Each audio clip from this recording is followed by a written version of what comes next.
Nicușor Dan este cel mai bun președinte al României. Da, ai auzit bine.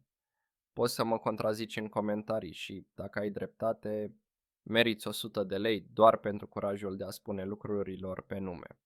Dar până atunci ascultă cu atenție, pentru că, dincolo de critici, de scandaluri și de imaginea creată în presă, adevărul este că puțini oameni au reușit să aducă atâta controversă și atâta dezbatere în politica românească.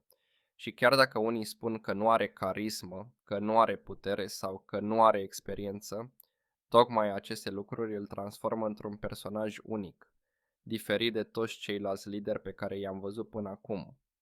Într-o țară în care corupția a fost regula, un lider care a venit din afara sistemului a devenit rapid ținta atacurilor. Dar aici este paradoxul. Cu cât a fost mai criticat, cu atât a devenit mai greu de ignorat. Iar asta înseamnă putere. Puterea de a atrage atenția, puterea de a stârni reacții, puterea de a scoate oamenii din indiferență.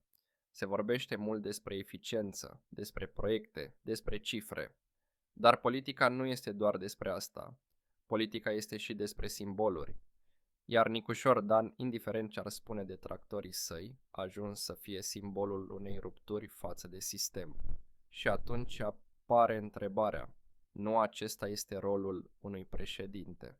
Să zguduie, să provoace, să aducă schimbarea, fie și doar prin felul în care refuză să se conformeze? Cei care îl critică spun că nu are rezultate, dar și în trecut am avut președinți cu rezultate și totuși România a rămas în același punct. Poate că adevărata schimbare nu începe cu autostrăzi sau spitale noi, ci cu ideea că un lider poate fi altfel decât cei de dinainte. Și aici este provocarea. Este Nicușor Dan cel mai bun președinte al României? Eu am spus că da.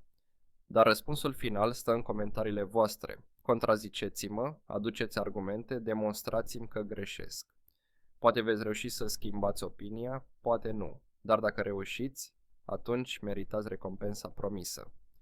Un lucru însă rămâne sigur. Rar s-a vorbit atât de mult despre un om și despre impactul pe care îl poate avea asupra viitorului.